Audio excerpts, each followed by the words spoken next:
Well, we're back again. Tiny Pulpit Talks, episode 3. Hi, Daniel. How are you doing? Good. Welcome. Yeah. We started this project when I realized I didn't have any preaching assignments during this series. Right. So I thought I would give myself a little more work, something to do, and so here we are now at the end of the series. So how does it feel? It feels like there's still a lot more preaching to come. That's the thing. It never ends. It never ends. It never ends. I know. I was this weekend. I was in New York City and I was watching these musicals, and I was like, "Oh, yeah, that's the theme. Like that's something I could say." Or like this idea. It's like when you've got a sermon coming that whole week before. I don't know about you, but for me, that whole week or two before, I'm like, oh, like my ear is more tuned. Does that ever happen? Didn't somebody give us those hats that say, pastor warning, anything you say can and will be used in a sermon? I got 2. I think you got more than that. I don't know. But they were great.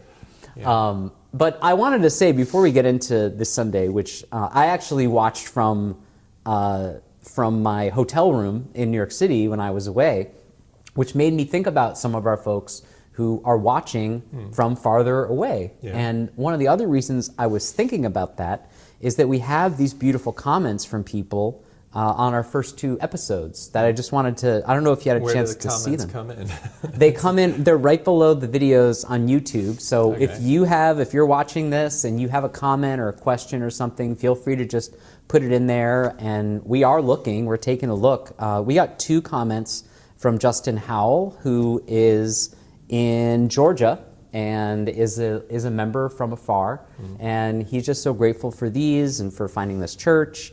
And there was actually one question that I wanted to kind of lead us into, because I also had the experience of the beautiful service that we do online. I don't normally watch it online, but I had a chance to.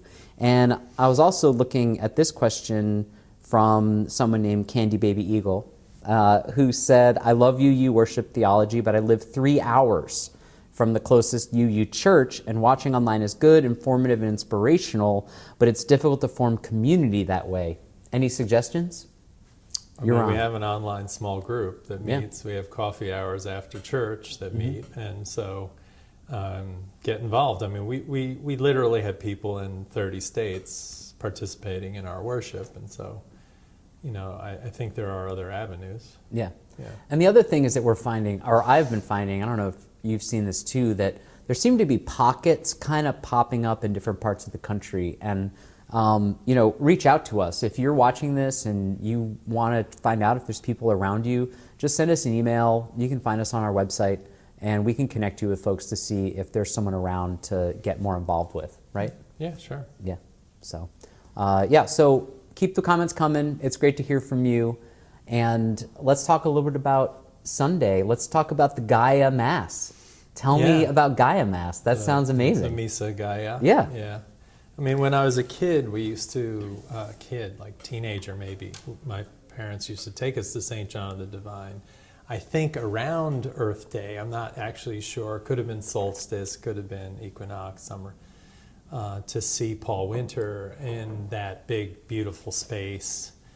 And he would have Native American drummers, and he would have, Bulgarian choral groups, and all like this incredible mix of music. And it always had an environmental theme. And I was sort of remembering that when I was looking for the inspiration to do some writing. So there would be a day where I sit down in a quiet house with a blank screen and the devil is the white screen, and try to make something happen. And so I was thinking about Paul Winter, and then I found this Missa Gaia, the Earth Mass, and started listening to it, and really listened to the whole entirety while I was writing. So that's why it shows up in moments, because then I looked up the lyrics, and I was like, okay, this is a beautiful thing. Yeah, so I was pulling, and one of our hymns is in it. Yeah. Yeah, so, yeah. Yeah, someone sent me a joke. It's like two whales talking, and one's like, yeah, it seems like anything I say, they just want to meditate to. Yeah. It's like whale song, you know. Yeah, right. I know that's not what the... No, yeah. But good. But the reason I bring that up is a lot of your sermon was about being in nature, communing with nature, with the natural world around us. And I mean, you tell the story about how you got interrupted by that. I mean, that happens a lot for us. I mean, in Dallas, it's hard to get away from interruptions like that, right? Yeah, I mean, I think there's a distinction between around us and us in, which is, I think, kind of a core understanding here, and that is that we often want to separate ourselves from the environment, and it's easier to do in an urban place because, you know, like Sunday morning after church, I was driving down Mockingbird Lane, like, you know, 6-lane road, middle of the town, and just thinking like, this doesn't feel like a planet. It feels more like a planet standing at the edge of the lake, but it is a planet, and I am still a creature in this planet. And so it's easy. I think it's easier to make that separation a lot in urban places, but that separation's to our own peril. Yeah.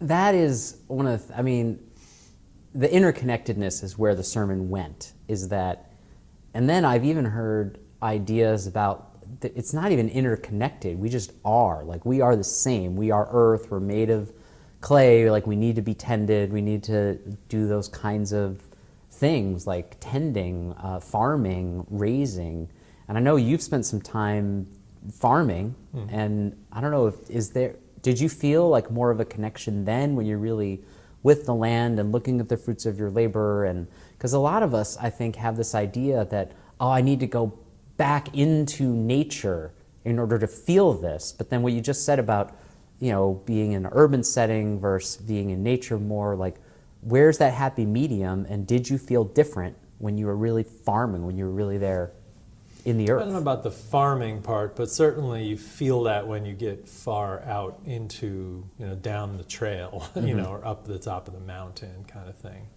But I mean, the trick is, can you feel that standing under a highway underpass? You know, like I also was driving somewhere yesterday and looked up, and there was like a highway and fences falling apart, but then this like beautiful tree and these birds sort of perched along the top of the tree, and thinking like, that is beautiful, even though it's in the midst of this sort of rugged urban landscape. But yes, easier to do when you're on top of a mountain. And farming is a different kind of relationship. Like I was an apple farmer, so I was like pruning, you know, 500 trees down the row, and you just get into this meditative thing, but you're trying to shape trees and you're trying to make them do what you want to do. So it's a little different than that sort of feeling one with. You really have to separate a little bit, but yeah. Well, that's that balance you were making, that distinction with the E.O. Wilson reading, which I love because it's framed to an evangelical minister. Because of this, I think it comes from the two different takes on Genesis, if you will, or a restatement of what a human is for. And this whole series is about what are churches, what is a human for? And you really came to the core of that in this sermon, which is it to control the trees and dominate the land, or is it to be a steward? And can you say something about your own experience with dominion thinking and stewardship thinking? Like, is that core to what you feel, or how does that play out for you? I don't know if it's core to how I feel, but it was part of the awareness of writing the sermon, because I am aware of that tension in the interpretation of Genesis. When you start to think about these, you know, origin stories, which is what I started with in the sermon 2 sermons ago, and the Genesis idea that then, you know, Adam and Eve cast out of this beautiful garden where they were one with everything, and then were forced to toil and then their family falls apart and violence interrupts, and then you go through all that, and the implication that our job now is to control nature rather than be in it. And I just think how destructive that theology has been over time.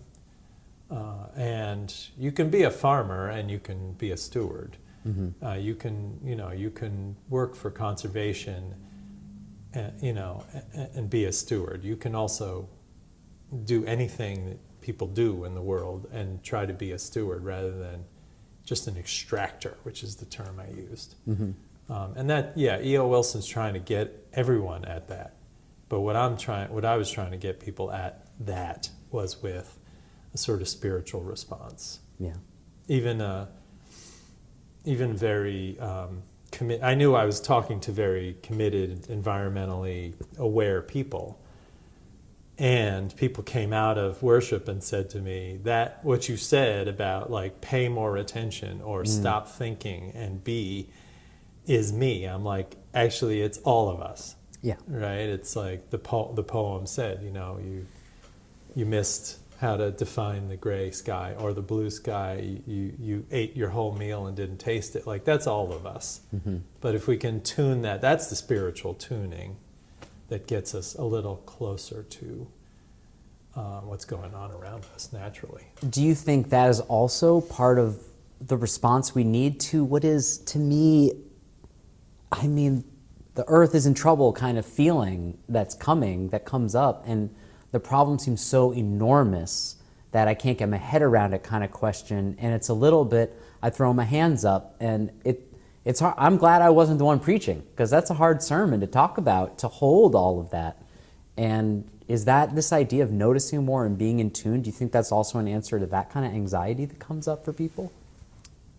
It's my answer. I don't know if it's the one answer. we got. Yeah, I mean, as I said in the sermon, there's so much going on, and there are big things we're not going to control, and we have to live in the middle of all that. So why not live deeper with a deeper spiritual connection to what's natural?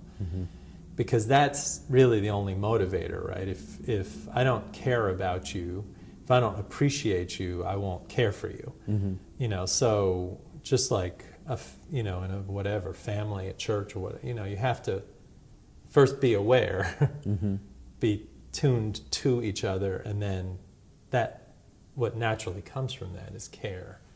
So, but as I think I said it in the sermon, I don't think we're going to solve these giant problems, and there might be a day where we're all living underground or something. I don't know, or not living at all. And, I can't control any of that. What I can control is today, and appreciation's the beginning. Mindfulness is the beginning. Attuning to your place in the natural world is a beginning. There are smarter people who are going to try to solve global climate change. But I'm just a pastor in a church, so. When I was little and I would get scared about this stuff, my dad's trained as an engineer, even though he ended up going into another field. And he said something to the effect of, when it's profitable enough, people will solve it. And he didn't necessarily mean make money, but like when there's enough of a reason, he had this faith in the ingenuity of humanity, and when faced with great needs to respond to them. So I sometimes find, maybe not all my hope in that, but I find some hope in that. Yeah. So. Yeah. I mean, technology, science. We'll probably have some solutions that are really well thought out. By people who do that work. And we're already seeing that. That was in the sermon too. That these giant solar fields and these levies on shipping and these kinds of things that are. There is awareness, and corporations are trying to make, changes. They're not. A lot of them aren't perfect, but you still walk out of some of these, stores that we shop for food in with lots of plastic and things that will never, go back into the earth, and, but it's changing. Maybe less in America. And, in Dallas itself, we had for about 2 weeks, we had a plastic bag ban. And then for some reason, the city turned it over. It was like, what? Yeah. Like, it should just be normal that we don't take a plastic bag for everything, But in other places of the world, it is normal. Yeah, in Hawaii, they got rid of plastic bags. Yeah. So, it's no things one like that. had a problem. It just was like, oh, okay, now there's no plastic bags. Now we have this other thing that we do. Sure. Yeah. So, and these aren't going to solve all our global problems, but we have to do what we can, right? Yeah. Now, some other things I noticed when I was watching online, I think we might have missed a time when we told people where Go Now in Peace can be found, because we said you can find it in the back of your hymnal. Oh, really? And I saw a bunch of newcomers looking through their order of service to sing Go Now in Peace. Oh, or is it online? No, and it's also not online. It's not online, yeah. So I had a moment. So for those of you who don't know, it's printed in the back of our hymnal. So if you're watching this, look in the back 2 pages of the hymnal. I just wanted to set everyone straight since I had this opportunity. Okay. So anything else you want to... Or just let it flow over you. I guess you could do that, but I saw this one couple really where is this? I usually thought about greet your neighbor, for online people, folks watching online, because maybe you don't have a neighbor. Yeah. Or you're sitting next to your spouse, or, it's possible. We know there's some churches that are watching and they have neighbors to greet, but I don't know. I couldn't help but think of our sort of growing global, and I dare say global community at this church that is growing on Earth Day. And I think one of the things I took away from the sermon and from worship, being in his hotel in New York and thinking about other people, was this incredible gift of growth and of beauty that this church is giving and sharing with people around the world. And I think your sermon really spoke to that. So I was grateful for it. Appreciate that. Yeah. Great. So thanks, everyone, and we will see you next week. We're wrapping up the entire church year. We did it next week. Who's preaching? You are. No. And we are. You're going to wrap it up. I'm going to wrap it up. All right. Well, we'll see you next week. Thanks, everyone. This is Tiny Pulpit Talks. Like us, subscribe, do all those fun things, and send messages. Who knows? We might read it right here on one of these podcasts. We'll see you soon. Thanks again.